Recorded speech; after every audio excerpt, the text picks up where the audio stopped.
Actually, we organize this workshop by China Association for Science and Technology. I'm also a member of the consultative committee on ICT for UN under the China Association of the Science and Technology. So the CAST asked me to charge of the moderator tomorrow morning sessions. As you know, the OKE is open knowledge environment. I don't know whether you are familiar with this definition of the OKE. Afterward, I asked Professor Liu Chuang, she is the expert in these areas, explain to you what is how to define actually of the OKE. But my understanding is building the OKE environment. The aims of building this OKE is promote the universal access of this to scientific knowledge and technical informations, and also encourage the creation and the dissemination and the utilization of the technical information and scientific knowledge for all. So I think it is a very important area that the internet can play very crucial roles. As you know, the open knowledge environment is based on internet and can be used for all aspects, including research institutes, universities, civil societies, even some communities. So in this aspect, we have some progress, I think, already done, in particular in several countries, including China. But still, we're facing a lot of challenges, particularly for developing countries. We have some difficulties for deliver some broadband access, and also we have seen some difficulties for standardization of the information and the technology information and knowledge. So our workshop is aimed to identify some issues in this area we have to solve. And also we open a platform for all which who are interested in these areas to make some contribution and ideas how to promote OKE development. I think in process of IGF, this workshop is third time we organized by CAST. The first workshop, it was held in Egypt, I think in 2009. We have very successful discussed with all the participants on this issue. The second time is last year in Vilnius. We discussed some principles which are very important for guiding the building of the OKE, particularly in developing countries. This time, the third workshop on OKE in IGF process, we proposed a draft of the guideline or principle for building OKE in developing countries. So I think today we invite some experts and distinguished panelists present here. I hope they will give you a lot of informations and ideas and some proposals. May I suppose first all the panelists introduce themselves, and then you can know what is their background and their professional. Maybe I want to start from left side, Professor Liu Chuang. My name is Liu Chuang. I'm professor in the Institute of Geography and Natural Resources, Chinese Academy of Sciences. I am the geographer. Based specifically is the GIS and the remote sensing applications. Thank you. Mrs. Anna Davis from Portugal, from Ministry of the Education and Science. Yeah, please. Thank you. Good morning. So I'm the head of international affairs of the Knowledge Society Agency from the Ministry of Education and Science. And we are responsible for the coordination of information society policy in Portugal. And so, of course, and we have this open knowledge environment as one of our objectives. Thank you. Thank you, Anna. Then is Professor Tao Xiaofeng from China, from Beijing Post and Telecommunication University. Ms. Tao. Hello, ladies and gentlemen. I'm Xiaofeng Tao from Beijing University of Post and Telecommunication. Actually, my major is wireless communication in this area. Also, I do something about internet. Thank you very much. Okay, thank you. Today's workshop, we will proceed as follows. First of all, I would invite Professor Liu Chuang make some introduction on the open knowledge environment. I think what is OKE definitions, what is its objectives and scopes. Then follow the Mr. Liu, Professor Liu presentation. I will ask Mr. Tao to introduce you the draft of the principle of the open knowledge environment for developing country. Yeah. Then we ask Anna to give us some ideas and some case studies and practice in Portugal. Then Professor Liu will also give you some introduction of the practical experience on these areas. She has involved a lot of projects internationally and the national level. Afterward, we will open the discussion for audience, and also we open floor for remote participants. If you no objection, I will start on this program. Now, Professor Liu, you have floor. Thank you. First of all, I would like to give a brief introduction about the objectives and the scope of open knowledge environment in bridging the digital divide.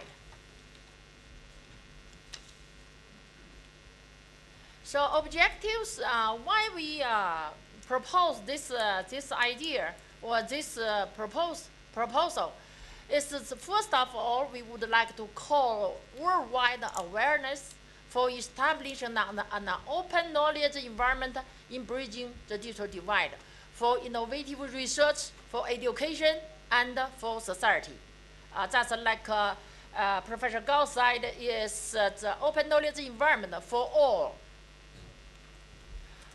And not only calling the awareness in the worldwide, but we would like to work together for a common understanding in development the principles of open knowledge environment for bridging digital divide. And then we would like to provide a practical guideline for OKE with cases studies, especially from practices, experiences, and progresses. And the reason why we sit down here is we would like to give provide some recommendations to the governmental and the intergovernmental decision makers for improve an integrated and coherent internet governance system from local, national, regional, and inter-community scale to the global scale of OKE in bridging the digital divide. So, and I believe everybody agrees this, is that there are so many levels and so many organizations, they have their own policies.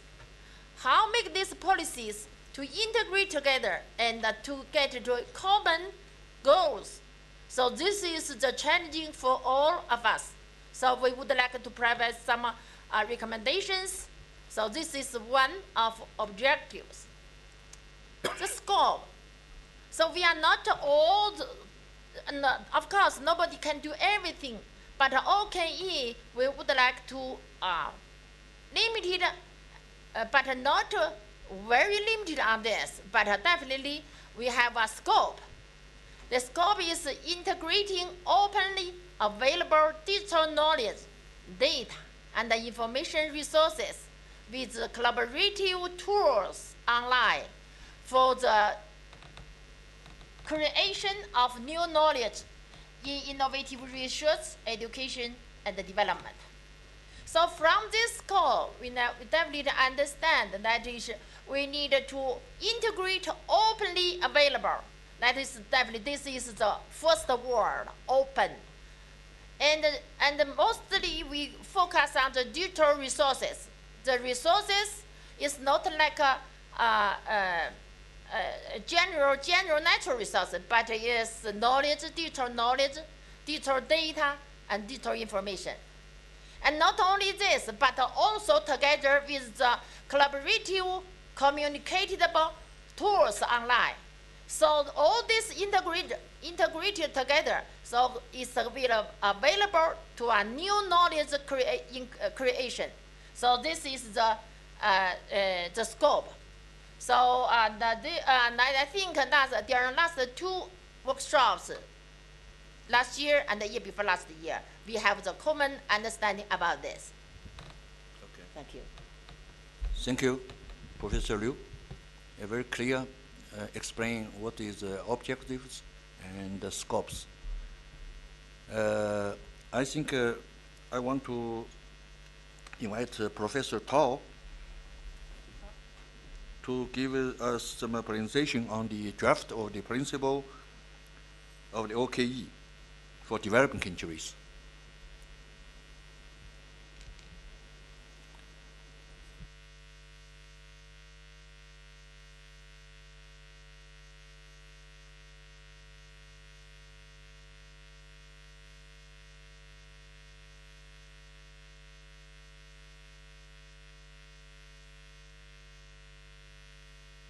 Sorry. I'm Xiaofeng Tao. I'm a professor of Beijing University of Post and Telecommunication. Also a member of CCIT, CAST, China Association for Science and Technology. Today, on behalf of our CCIT, I report principle of open knowledge environment for developing country. This is the draft version. This is the outline. First, some background. Professor Gao just now introduce some background. And also, second item is our opportunities and the challenges for developing country. And then, the draft of our principle of OKE for developing countries.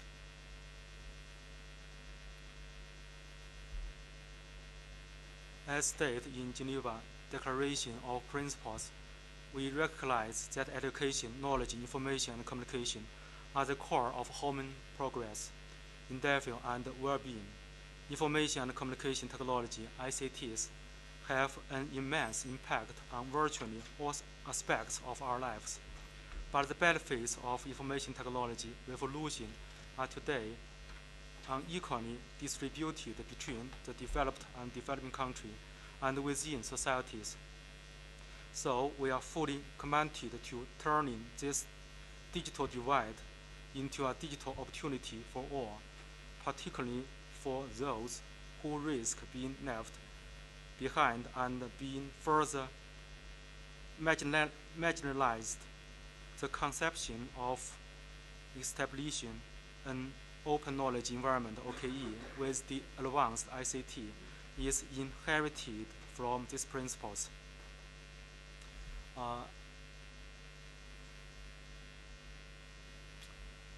This background, just like Professor Gao introduced. Before this IGF conference, we have two conferences before. One is held on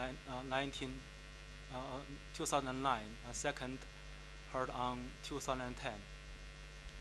And in the first meeting, it is proposed that knowledge is a key resource which is accessible to every scientific worker. Meanwhile, the open knowledge also leads to a lot of challenges, such as ICT infrastructure building, limited hardware services, common standards, information properties, profit from closed information environment. In the second OKE workshop held on the year 2010, some principles of OKE on internet governance and case study were discussed.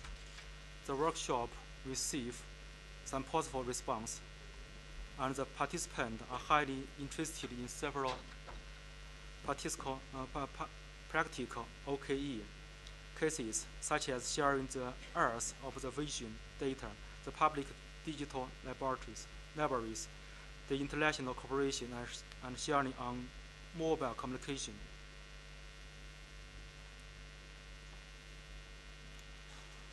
One of the objectives of OKE is to contribute to the reduction of the digital divide. The rapid development of ICTs headed by Internet brings some new opportunities for developing countries.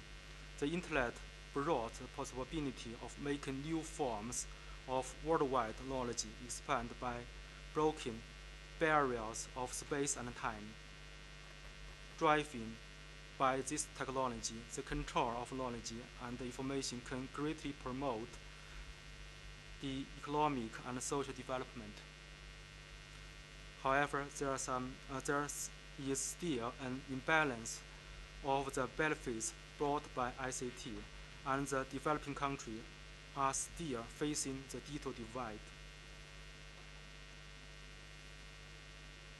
According to a survey from World Bank, in Africa, access to a reliable supply of electricity is a general problem, but is particularly severe in rural areas because of the difficulty of the connection to national electric grid. There is a general lack of home resource capacity to provide ICT training and equipment services. The knowledge integration lack effective platform due to insufficient ICT support. On the other hand, developing countries face many barriers to access digital resources, including the barriers of both technical, such as technical protection measures, and price and law issues, such as intellectual property rights (IPR) problems. There are three main challenges, we think, for developing countries so far in taking advantage of ICT development to access knowledges. The first one is lacking adequate or sufficient access to ICT and research infrastructure.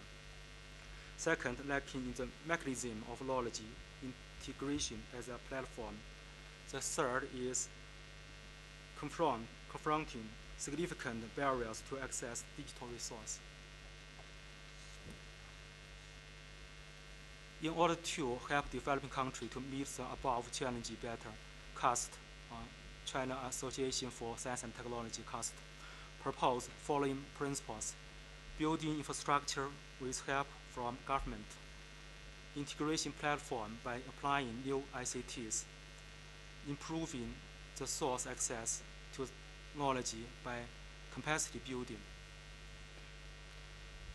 Here is the first one, assistance from the government.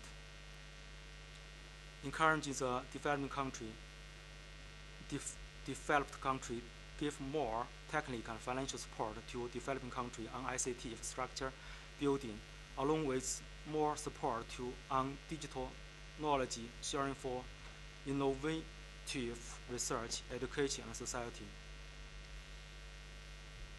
Enhance developed and developing country cooperation with multiple channels and platform for better access to update scientific data, information, and e-knowledges.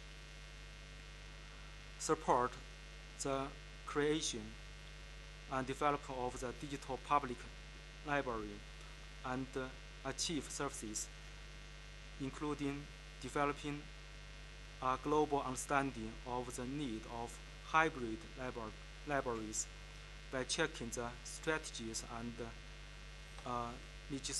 legislation of national library and strengthening worldwide cooperation between libraries. This is the second suggestion. Application of new technologies.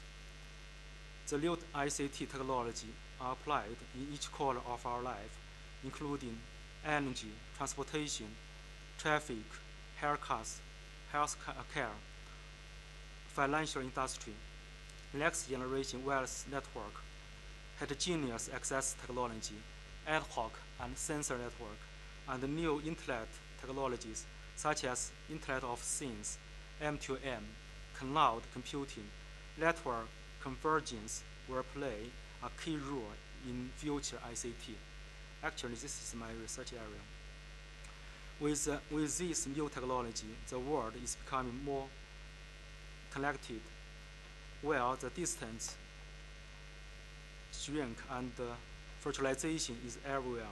We should take full advantage of this technology to build an OKE platform for openness, security, quality, protection of intellectual properties, and for digital knowledge and data dissemination requires implement of new technology in the digital resource stores and transformation, migration, and utilization. This is the third aspect, capacity building. Enable the application of ICT for local communities, especially those in rural and undeserved areas, and promote the production of useful and socially meaningful content to benefit all. Launch pilot project to design new forms of ICT-based networking, which link the education, training, research institution among developing countries and countries with economies in transition. Develop distant education, training, and other forms of education and training as part of capacity building program, giving special attention to developing countries, especially to least developed country LDCs in different levels of home resource development.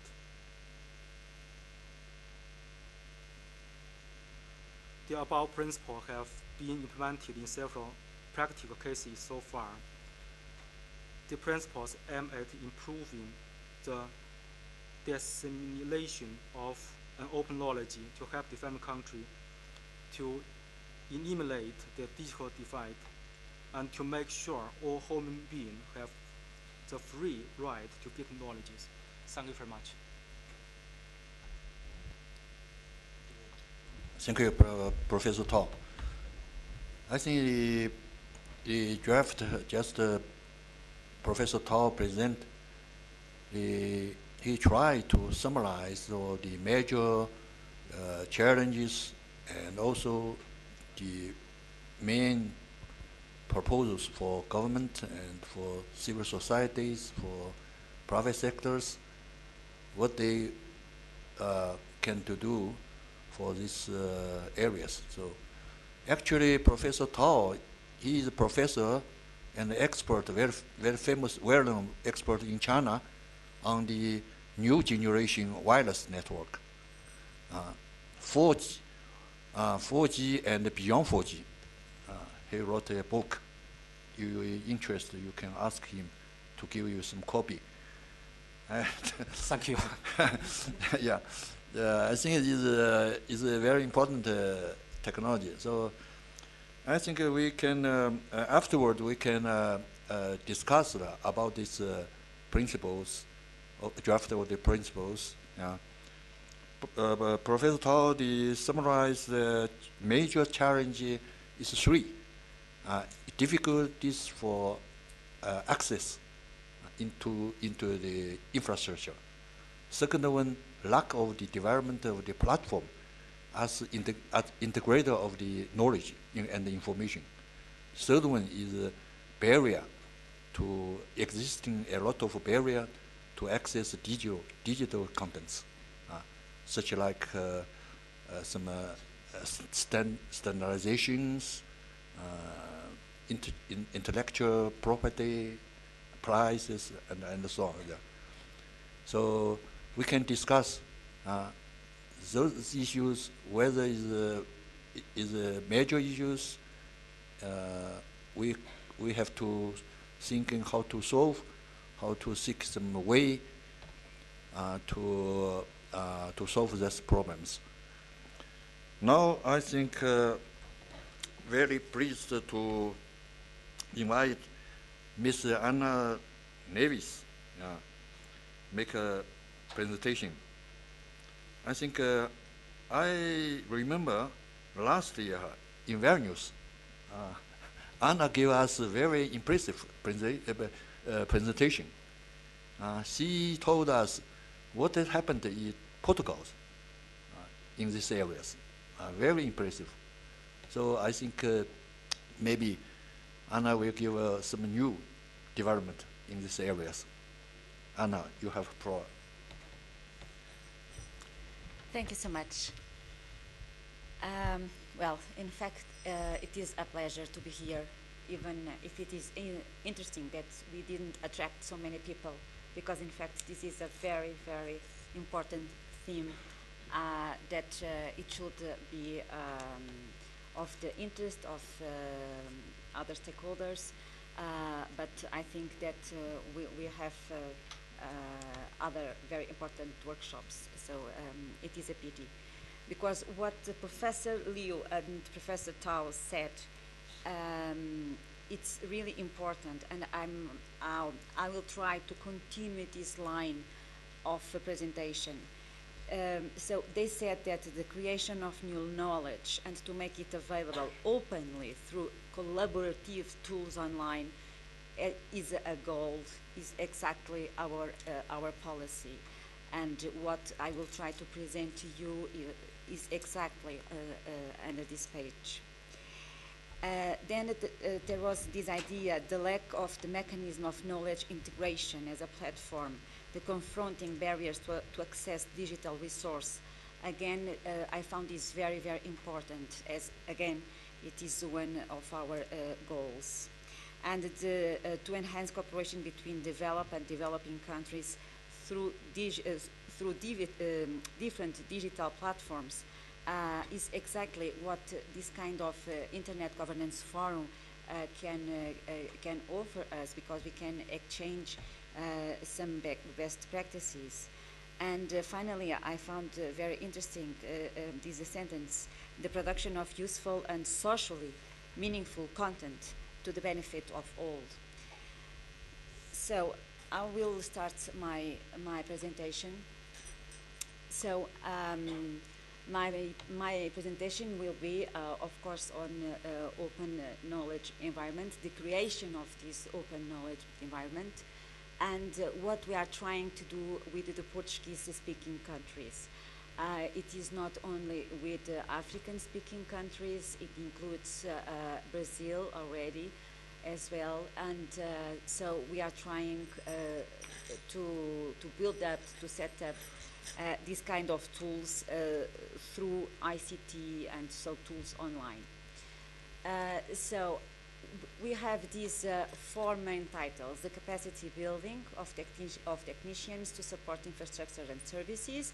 So it is something that we offer and that is building up by our FCCN, as you can see, the Foundation of National Scientific Computing. So we give some training, and this is part of our capacity building policy. We have created the open access repository, the Portuguese one, and now we are enhancing it by sharing it and creating mirrors and backup systems and integration of search engines for scientific and education purposes. So what it does, it speeds up the exchange of information between the researchers of these different countries. So when we have these mirrors and these backup systems, it's not only a good tool when we have a problem, earthquake or something like that, but it is very important as well as a tool to work in a speedier way. Then I will talk a little bit about the access to digital scientific libraries with content from many international publishers, and finally the access to large-scale scientific voluntary computing. That is a very interesting experience. So the open access repositories. Last year in Vilnius, I presented our open access repository, that is RECAP, and now we are trying to open it and to have cooperation with Brazil, Cape Verde, Angola, Mozambique. Mozambique is under preparation.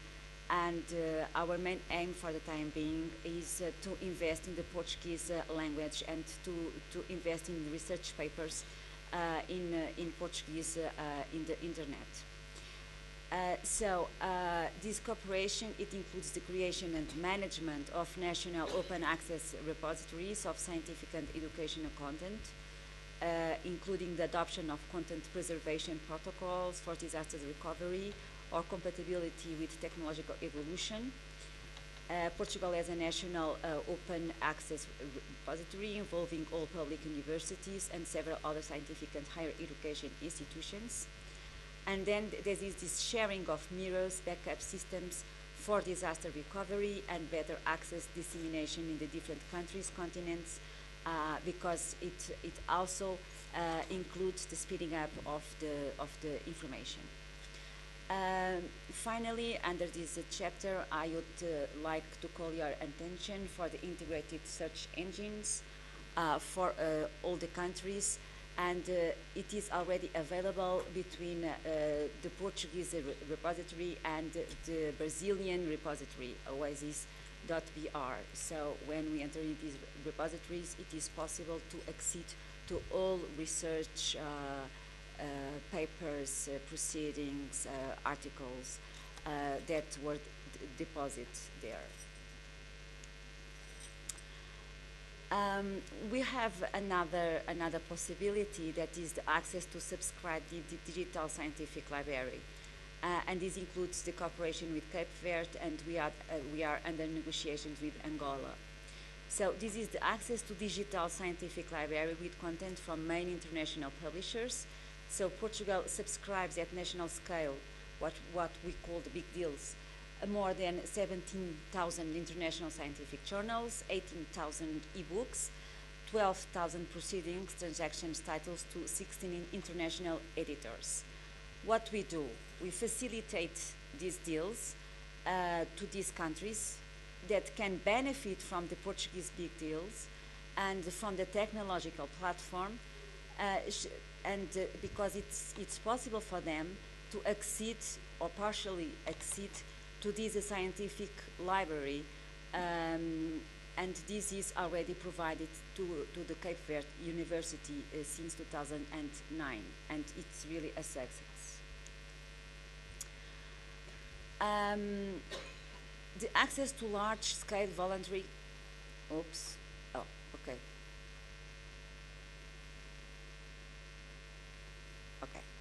access to large-scale voluntary computing for scientific purpose, cooperation with Cape Verde. So the personal computers donated by citizens for scientific purposes are an affordable means to perform large-scale scientific computations through distributed computing techniques similar to grid computing. Portugal and Spain have incorporated such an infrastructure, which is being made available to other countries, already to Argentina, Mexico, Brazil, Cuba, and it's in preparation with Cape Verde.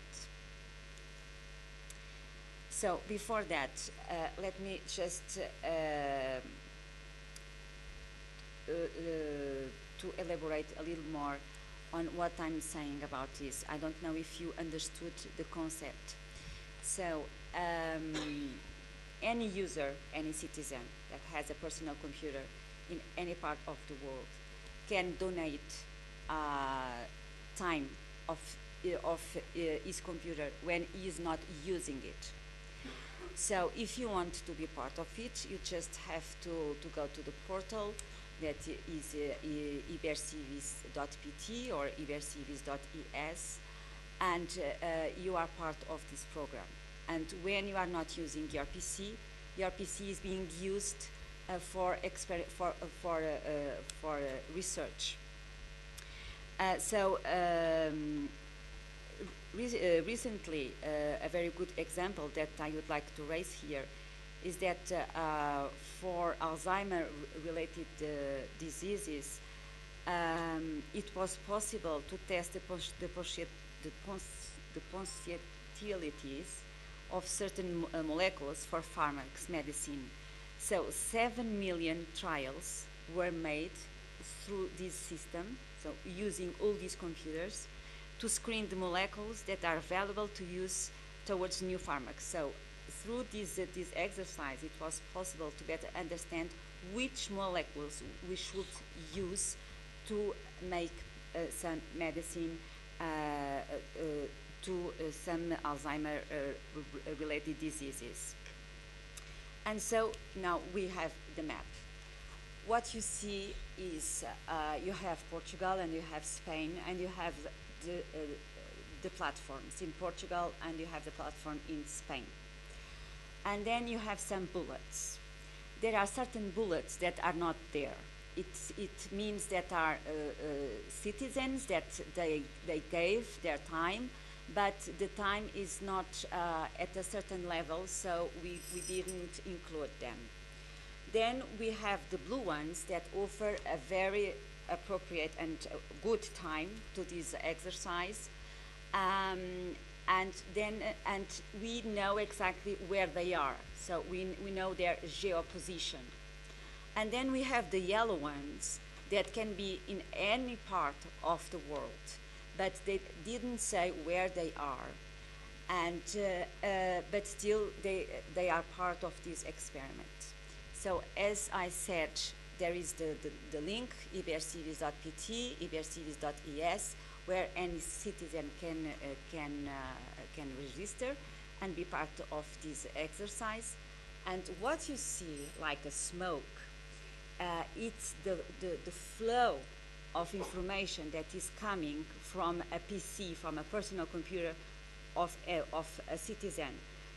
What you see, well, I took this picture that in fact, well, they are all going to the platform in Spain.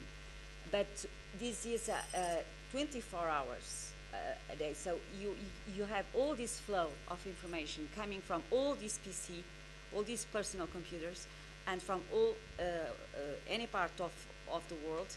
And it goes to these platforms, and it is incredible how many data you can get from this online tool. And so we are working already with Cape Verde. to set up a platform as this one. So, any question, please don't hesitate. Thank you. Thank you, Anna. Very interesting and a big progress. You are really from Portugal to Portuguese-speaking countries. It's very, very big steps. Maybe we ask the Professor Liu make some case study presentation. Then afterward, we're back to discuss principle and Mr. Anna's presentations. Okay? Mr. Liu, Professor Liu. Thank you. My presentation in this is no next one. No, this one. Practical guideline. Yeah. Yes. Okay. Yeah. This I would like to follow Anne's presentation. And I think Anne gave a very excellent case in the pro and with the other developing countries.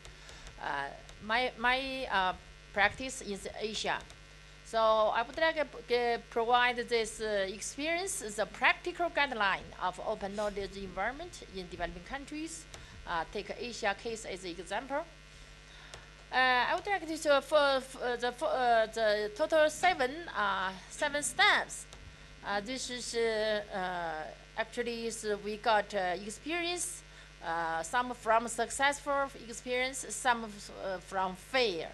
However, even failure I think is experience. And the first one is called worldwide and national wide awareness and resources. So in the developing countries, for example, in China, then together with the economic reform, everybody think this money is good before the reform, comparable with the reform, before reform. So, but whether the data or the information or knowledge digital forms can change money, and in which we change money, so different people have different ideas. So, and in this case, several scientists in China, they just want to, if you give me money, I give you the data to you. Yeah, this is very since very normal several years ago. But later, the scientists think this is not good in China. So there they call this nationalware in China, and also is called nationalware in the international organizations. First of the place action is the co-data. This is the international organization, International Committee on Data for Science and Technology. And then the co-data established a working group in 2000, in the year of 2000. And then the year of 2002, they updated the working group into the task group. That means the co-data put the developing countries issue as the task priority area. So then, each 2 years, this task group was updated, and also seed money is launched. And then in another international awareness is the UN Gate ESDDC. You know, UN Gate is just follow the Geneva and Tunis visas, and UN established a gate that is a global alliance for ICT and development. And then is a new project that's called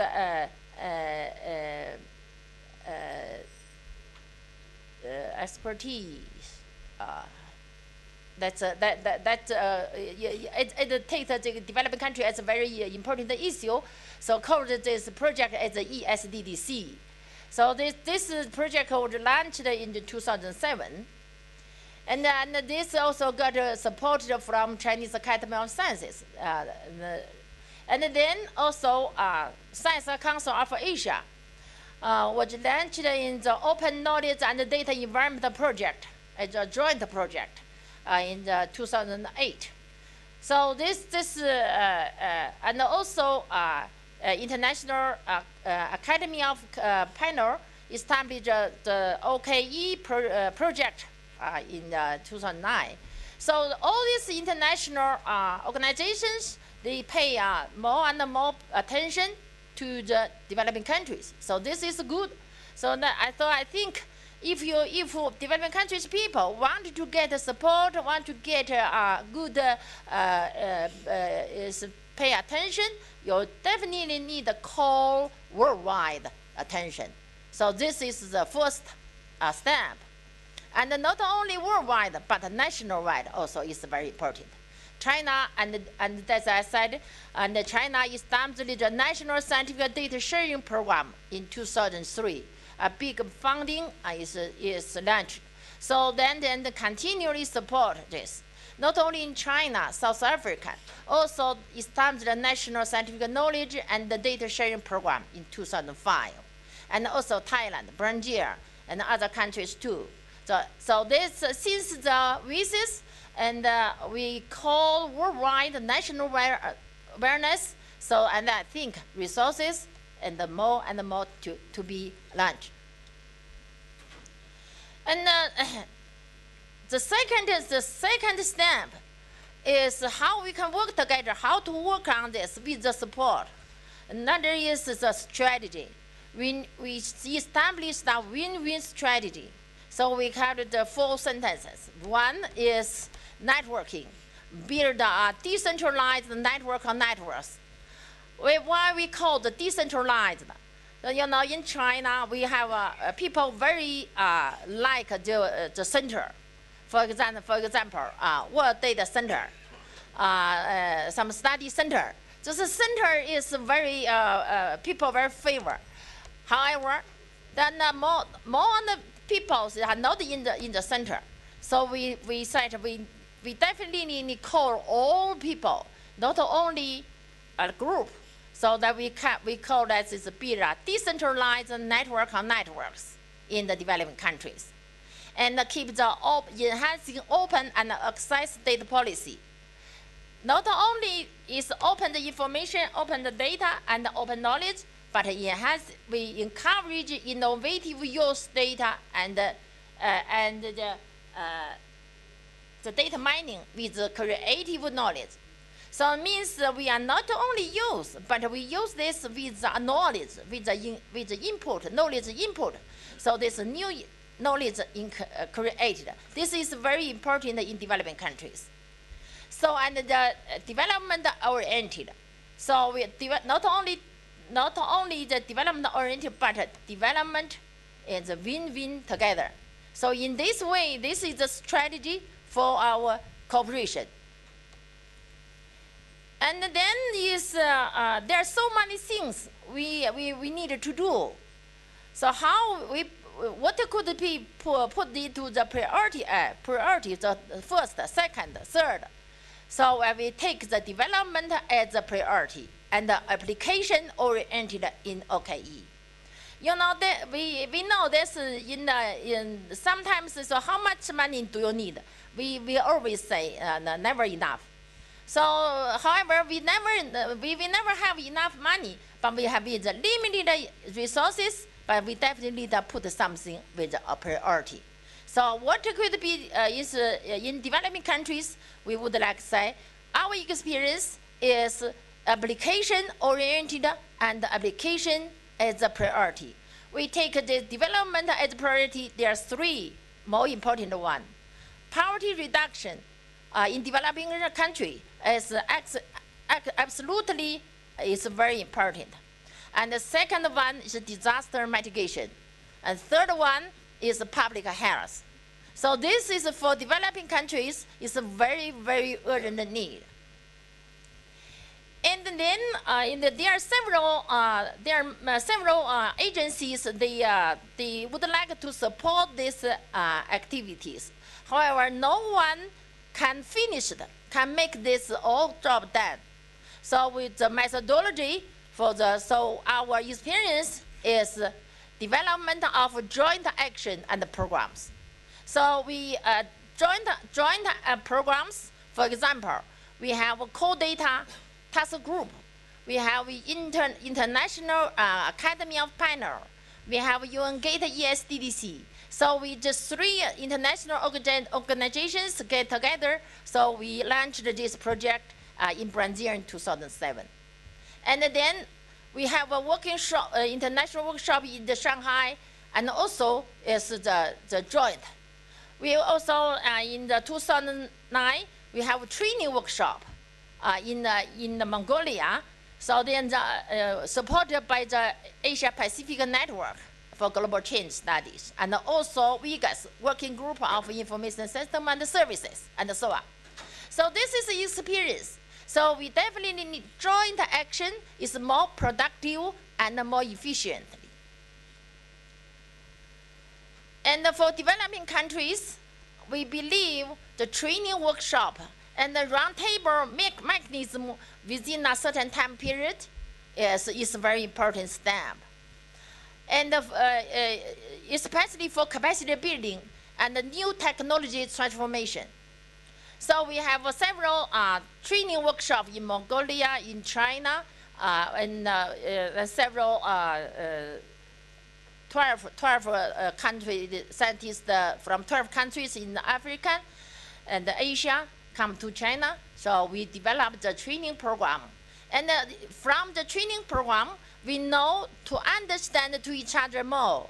And not only the transfer technology, new technology, not only to know people, but we also to know this new ability is created in the developing countries. This is more important than the money input only. So, and then when we put this, so how about how to guarantee the knowledge and the information and the data is accuracy, security, and the protection of intellectual property. So this is actually is like a brother in the digital knowledge. So we definitely need balancing this. We need to open the information, open the knowledge. However, we also need to protection of intellectual property. How to do this? We created for scientists, we need credit. This is recorded with IOD or other publications. So we definitely need to credit the authors, credit contributors. And the author pay the responsibility for the accuracy and the security.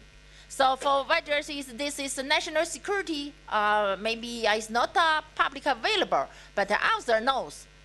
And so pick the responsibility by the authors. So and then maintenance and sustainable development is another important issue. So how to, we set up the system in the one time or 1 month, fine. How to make this as a maintenance is a long-term maintenance, or long-term sustainable development. So we need continually created new ideas and long-term archiving. We definitely need to call the national level, international level for the long-term digital information, digital knowledge archive. So this is another issue, the long-term archive and open services. And this is the experience, what we have during the last 5 years. So I give the 2 joint initiatives. One is the how to this? OKE for disaster mitigation and environmental studies. And another one is Digital Geo Museum. You know, this OKE for disaster mitigation, like Anna also said, they also have disaster.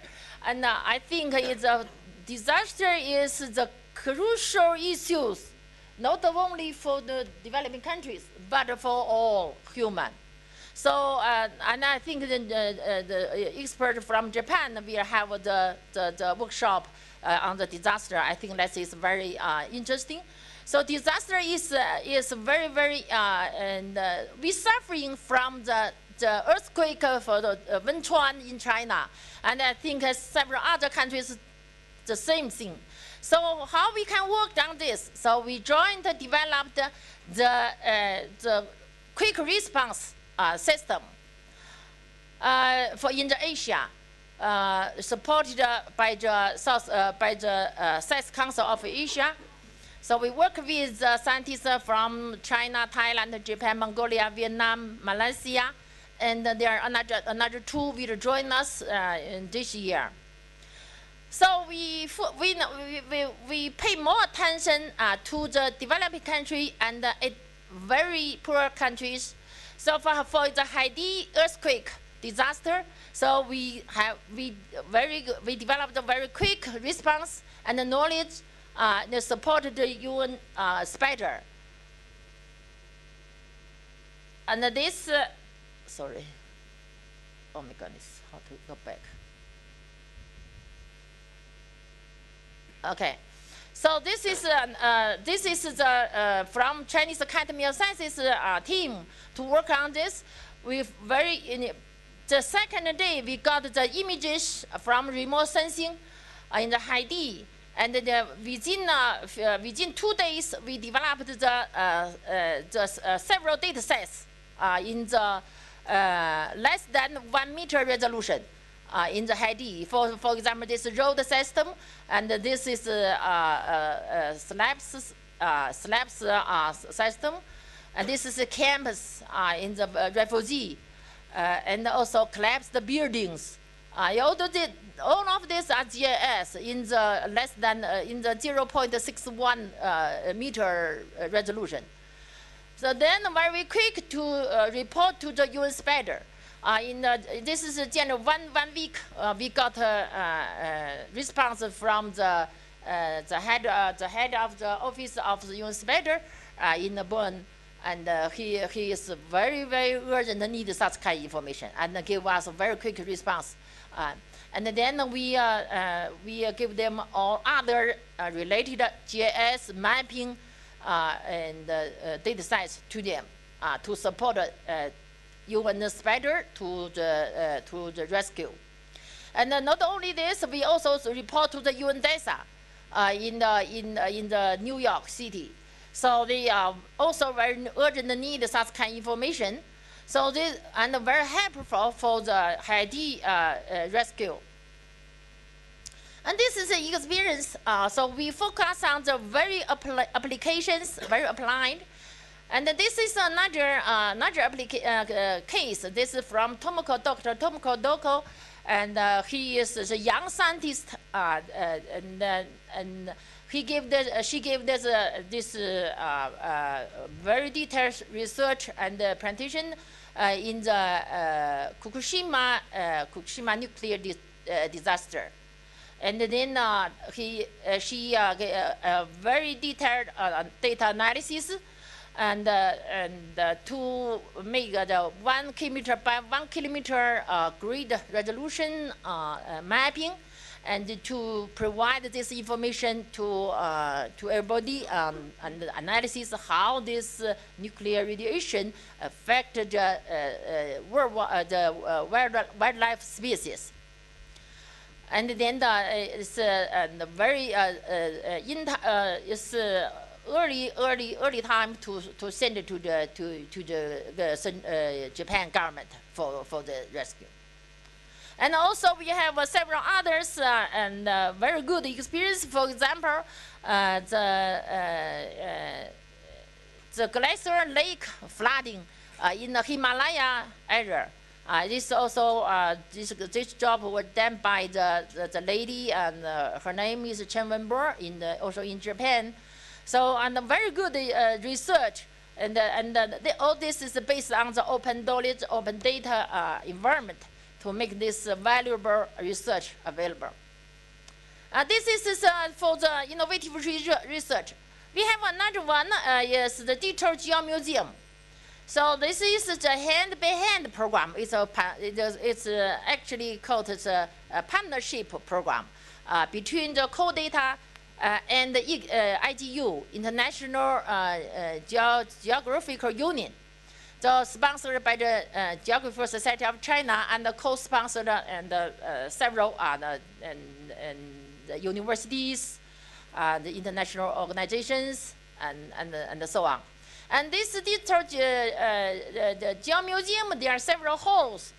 For example, digital geographer halls in the time series, different all the international level, and also international cooperation program hall, and World Heritage Hall, remote sensing satellite hall, and so on. Here, here give just give example for the international cooperation program hall. For example, this is in the first IPY International Polar Year in the 1882 to 1883. So this is issued. This stamp issued by the German and indicated on this is the equipment, and this is a route, and this is a person contributor, and this is the content. So from this, you can have the money. There is the background stories of the program of the first IPY. And this is the second IPY. For example, this is issued by Russia. It is the first.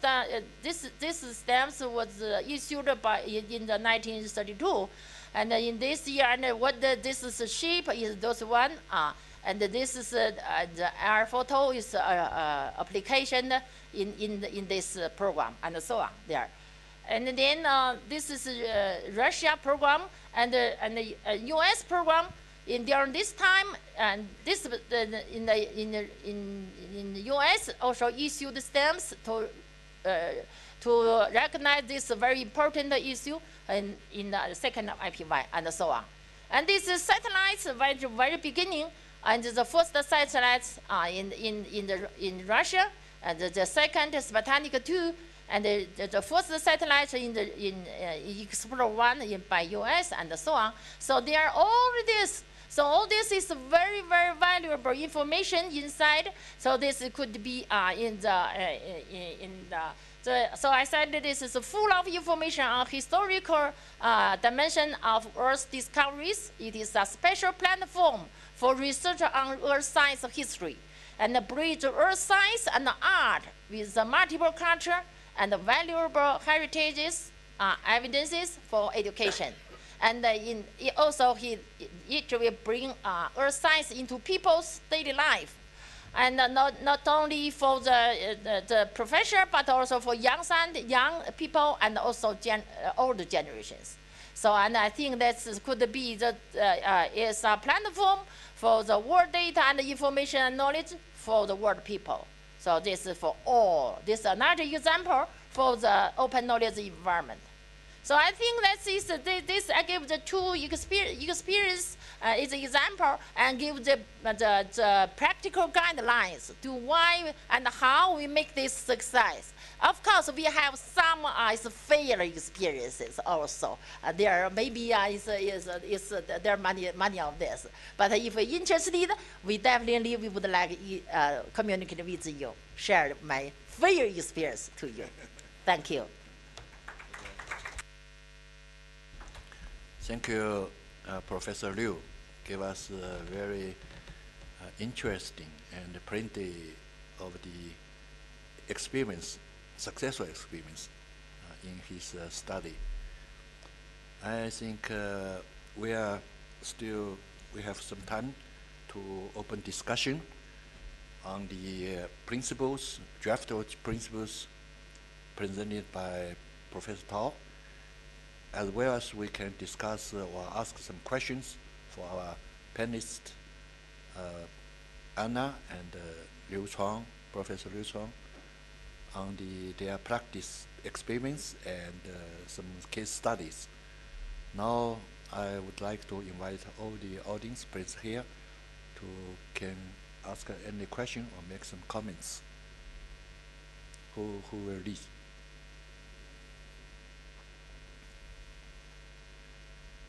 Okay, please.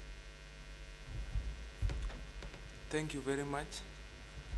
I'm from Kenya. I will just wish to ask one question. How will the project or the program scale up? Because in Kenya, the main challenge is the accessibility. And as it has been stated early, there are also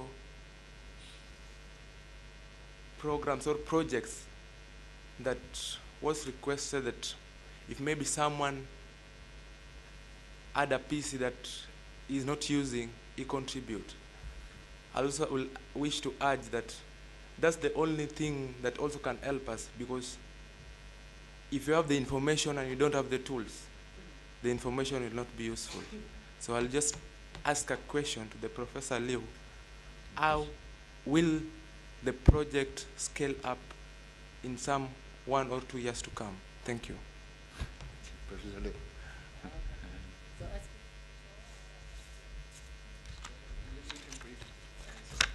Okay. Short answer. Okay. So I think this is a good question. We also facing the same problem. However, we try hard to call awareness, to meet people, to contact people. So keep contact with right people, and make noise to them, and then let them awareness. So this is the first. That is I said the guidelines. The first, make people awareness. And don't say it once, maybe two, twice, third, and once again until success.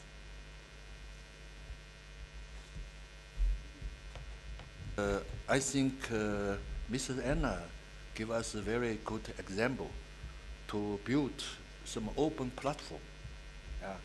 Can use all the computer resources from end users and from providers, and also I think can collect a lot of resources. Yeah, maybe Mr. Anna can add something. Well, you said exactly what it is. So it is a platform that is for large-scale research, or it can be for even not so large, but it's more useful when you want to, when you are using metadata. And so you can create this platform anywhere, because we are working under open source.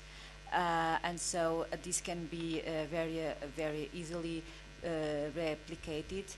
And the good thing here is that it's very inclusive, this project, because everyone all around the world can be part of it. Is offering the time of his personal computer for advancing the research. And for the time being, we are, as you saw, we have these platforms in Portugal and Spain. We are trying to have one in Cape Verde. And of course, I don't know if you understood, but any center can ask these platforms to use the platform to send the data of this specific project, and then this project will be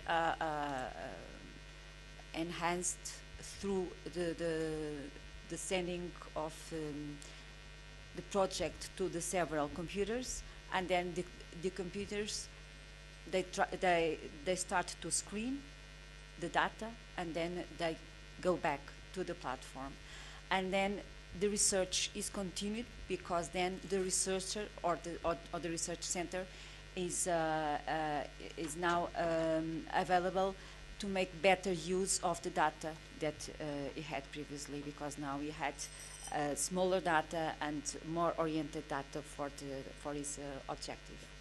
So it's a very inclusive project, and besides inclusive, it can be done everywhere.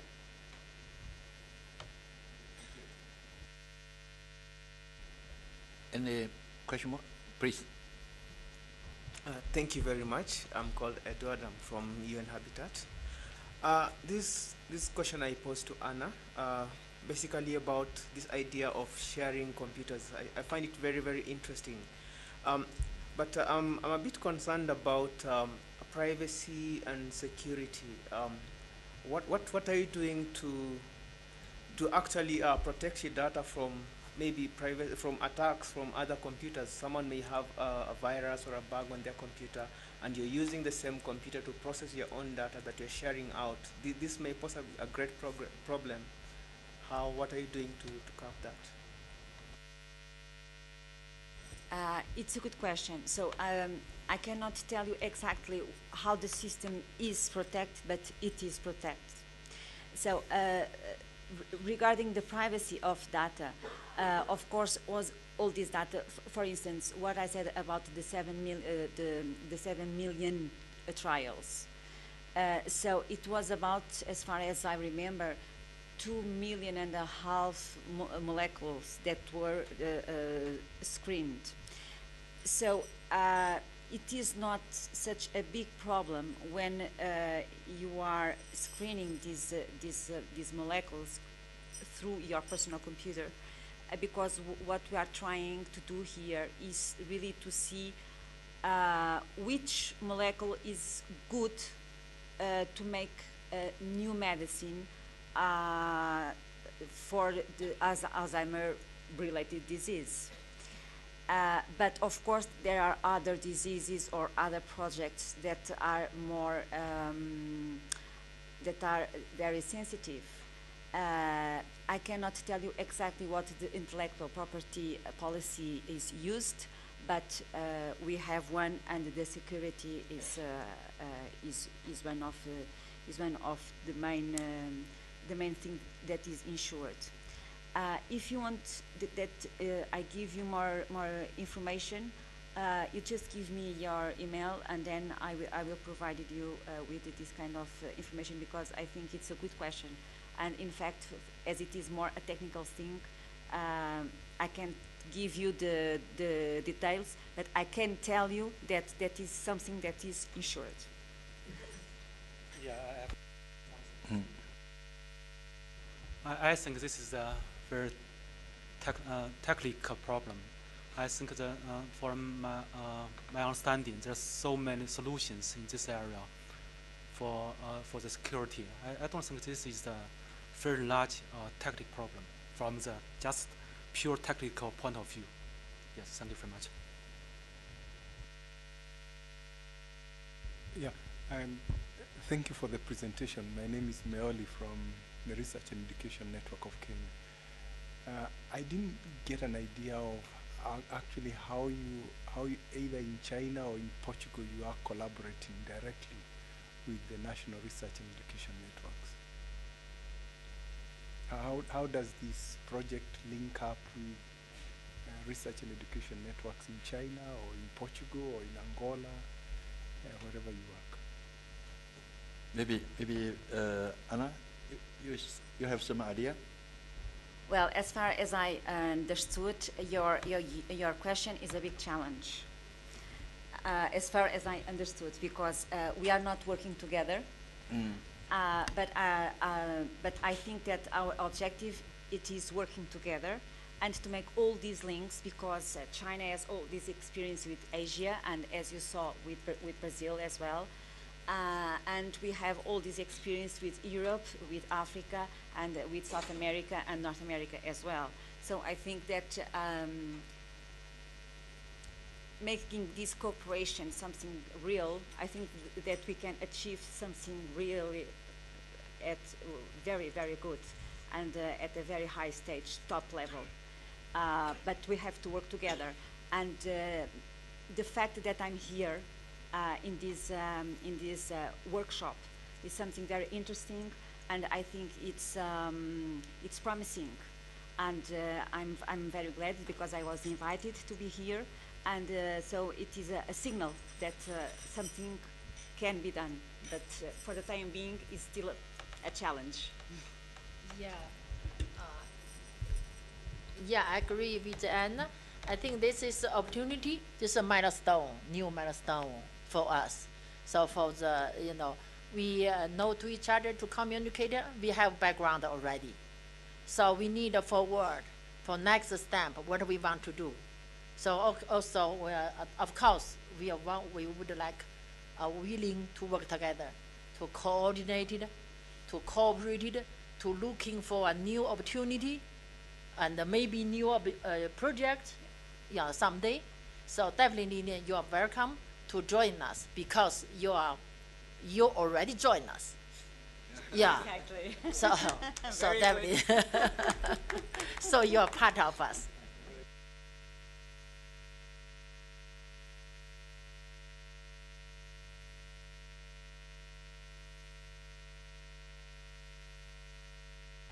Thank you very much for a second opportunity to ask a question. Maybe it's just more or less of a comment to Professor Liu.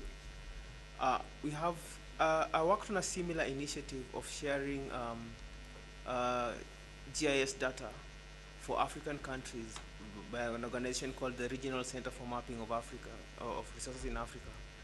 I don't know what other challenges we faced, because when I was working on that project, one of the challenges we faced, especially for African countries, is the standardization of the data from the different countries. The different countries have different GIS mapping technologies, the way they express their data. I don't know what's your experience working in Asia and maybe in other countries that you have worked in. So for GIS, there are actually three components important. The one is the content. What kind of GIS? For example, land use or forestry distribution, something. So this is one. And second, you need the technology about the GIS. For I think right now is there are many available tools. Yes, this is not the big issue. And the third one is where the information comes from. This is big challenging. This is what the topic we are talking now. So from my experience, we said some from field survey, of course, but some is from remote sensing. The satellites is every day, updated. This is valuable, different signals, so different bands, so many information. But right now, China developed the land satellite data, land satellites, the Earth observation satellites called the CBRS, that China Brazil joined. And I think in the Brazil, they share or freely share this the CBRS data in the Latin American, and China get the data share in China. And China right now already set up the joint program with the South African. So South African, they set up the data receive station in South African. So in Southern Africa, there are 14 countries, they freely share the data every day. So this is another example for China and other developing countries work together, Brazil also. And then I think Kenya. So if we can work together, if Kenya would like to do this, we can think about it. And if we can talking about it, discuss about it, and looking for the opportunity. I think this is a good question. And something if you're thinking, you never think that never got opportunity. If you think that and you try to trace this clue, you maybe got opportunity. Yes. So.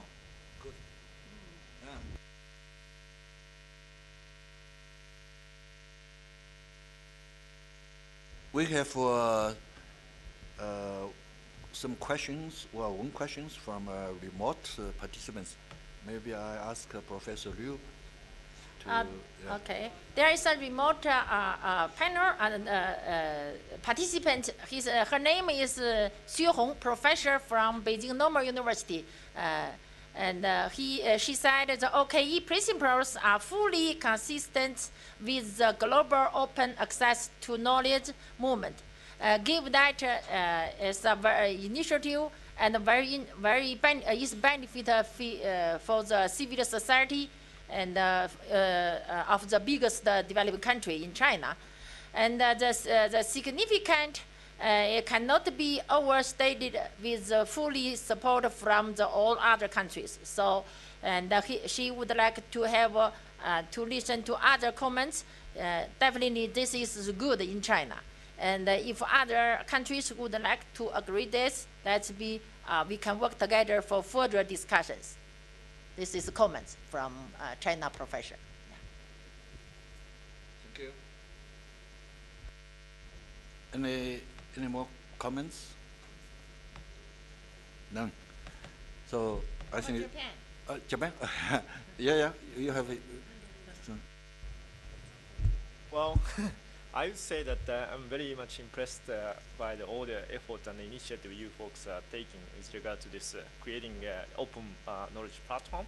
It's very encouraging, and I think we should really look into the opportunity to further collaborate based on that platform. Yeah, that's a comment.